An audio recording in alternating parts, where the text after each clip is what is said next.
A purificação após o parto. Olá, espero que você esteja bem. Nós estamos aqui mais uma vez para darmos continuidade ao estudo do livro de Levítico.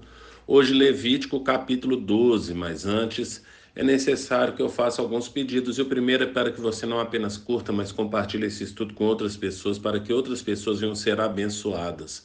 Outro pedido é para que você nos siga nas redes sociais, porque através das redes sociais da igreja você terá acesso à agenda da semana e nela você poderá conferir os dias, horários e temas dos estudos que nós disponibilizamos ali na igreja. Portanto, venha fazer parte desses estudos, porque certamente você vai adquirir mais conhecimento da palavra do Senhor.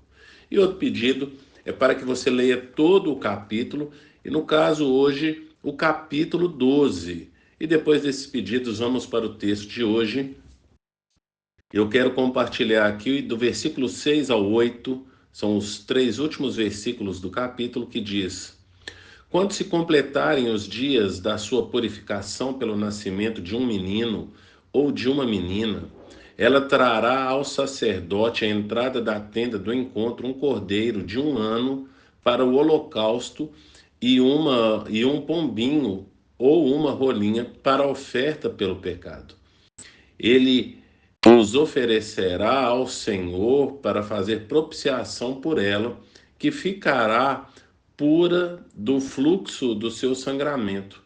Essa é a regulamentação para a mulher que der à luz um menino ou uma menina. Se ela não tiver recurso para oferecer um cordeiro, poderá trazer 2 rolinhas ou 2 pombinhos para o holocausto e outro para a oferta pelo pecado. Assim, o sacerdote fará propiciação por ela e ela ficará pura.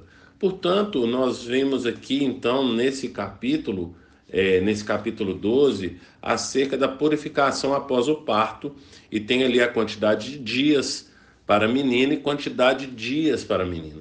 Nós vamos perceber que no caso do homem, seriam aí então 7 dias, uma semana, a purificação da mãe com relação ao filho homem, não é verdade? E no 8º dia ele seria circuncidado, depois ela ficaria mais 33 dias ali para se purificar. No caso de uma mulher, viesse uma menina, então o período dobra, de 7 passa para 14 e de 33 passa aí para 66. Então dá para no caso do menino 40 dias, no caso da menina 80 dias. E o que nós percebemos aqui, lendo alguns comentários bíblicos, a respeito de que não sabe-se ao certo o motivo pelo qual dura todo esse período. Existem algumas possibilidades, algumas sugestões, mas nada que pode ser afirmado, comprovado. E, portanto, o que a gente entende ao ler esses comentários é que no caso do menino, o tempo de 7 dias para a purificação da mãe é porque no 8º dia o menino deveria ser circuncidado. Então ele não poderia esperar os 14 dias de purificação da mãe. Era necessário então ser apenas 7 dias, sendo o ideal 14, mas como é menino, por causa da circuncisão, teria que ser 7 dias. 33 dias ali para purificação da mãe, né? 7 dias, então, mais os 33, dando aí os 40 dias, que é o período que a gente chama aí de resguardo nos nossos dias. Portanto, a mãe precisa de um período para restaurar a sua saúde. Afinal de contas, o parto é algo bem complicado, onde a mulher sofre nesse parto e aí perde muita coisa ali, muito sangue, portanto, perde força ali. E o judeu tem essa preocupação com relação ao sangue. Então, no caso dos meninos, 40 dias, no caso das meninas, 80 dias. Algo que nós também procuramos observar nos comentários que a respeito do motivo pelo qual a menina é o dobro do tempo do menino, isso fica condicionado. Alguns comentaristas vão sugerir que é por causa dessa cultura da época, aonde não apenas em Israel, mas nos outros povos também, a mulher ela não tinha o mesmo valor que um homem e, portanto, era necessário aí então fazer essa distinção do valor de um homem para o valor da mulher. Então, isso é o que a gente averigou aí nos comentários a respeito dessa passagem. Agora, tirando essa distinção entre um menino e uma menina e os períodos, né, que nós já falamos aqui, que é o que vai se tratar aí do versículo 1 até o versículo 5, agora nós queremos tratar a respeito, então, dessa oferta, que vai falar que é uma oferta pelo pecado. Se você olhar aí no final, vou ler o versículo 6 novamente, vai falar assim: quando se completarem os dias de sua purificação pelo nascimento de um menino ou de uma menina, ela trará ao sacerdote à entrada da tenda do encontro um cordeiro de 1 ano para o holocausto e um pombinho ou uma rolinha como oferta pelo pecado. Portanto, parece que o fato da mulher engravidar era um pecado. Só que isso cai por terra quando nós lemos na própria Bíblia. Se você abrir aí sua Bíblia, lá no Salmo 127, versículo 3, eu quero ler o Salmo 127, versículo 3, e o Salmo 128, versículo 3. Diz assim o Salmo 127, versículo 3: os filhos são herança do Senhor, uma recompensa que ele dá. E no Salmo 128, versículo 3, diz: sua mulher será como videira frutífera em sua casa, seus filhos serão como broto de oliveira ao redor de sua mesa. Portanto, olhando, comparando esses dois textos, nós percebemos que filho é um presente de Deus. Portanto, se é um presente de Deus, qual o motivo de ser chamado então de oferta pelo pecado?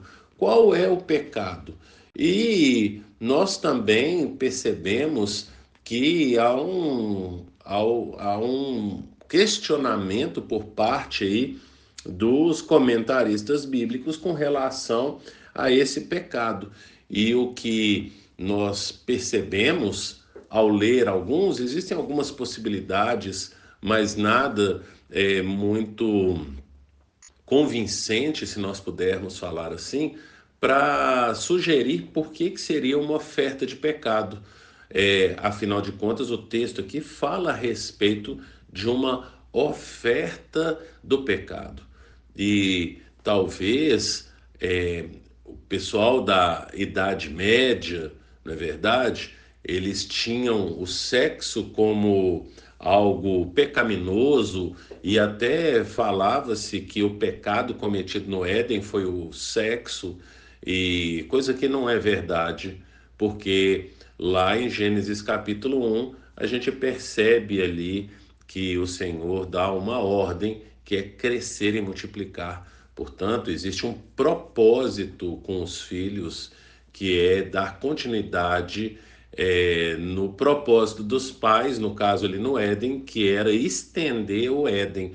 Portanto, a missão do homem, quando foi colocado no Éden, era expandir esse Éden para que esse Éden alcançasse toda a terra.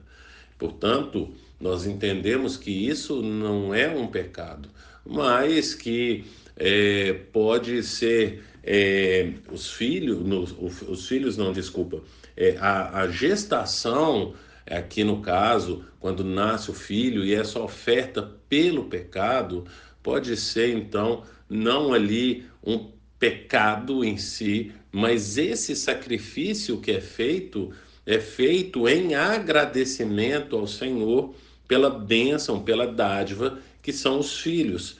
Nós percebemos isso quando Maria vai apresentar Jesus. Portanto, se você abrir em Lucas capítulo 2, eu quero ler aqui do versículo 21 até o 24, Diz o texto bíblico: completando-se os 8 dias para a circuncisão do menino, foi-lhe posto o nome de Jesus, o qual lhe tinha sido dado pelo anjo antes de nascer.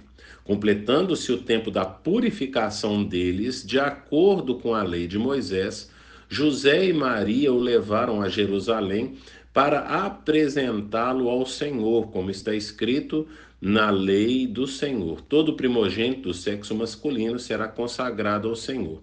E para oferecer um sacrifício de acordo com o que a lei do Senhor dizia, 2 rolinhas ou 2 pombinhos. Portanto, nós vemos aqui José e Maria levando Jesus para ser circuncidado no primeiro momento, mas depois para fazer essa oferta de purificação. E algo que a gente percebe aqui nessa história é que eles levam, portanto, ali 2 rolinhas ou 2 pombinhos. E qual que é o motivo pelo qual eles levaram isso?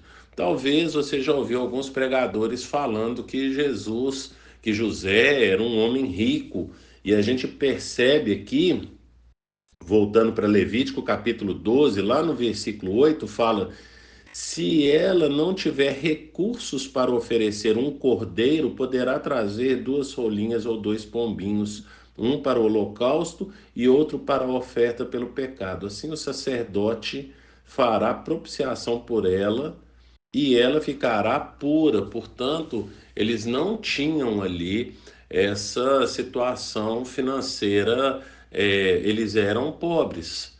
Essa era a condição ali de José e Maria quando do nascimento de Jesus.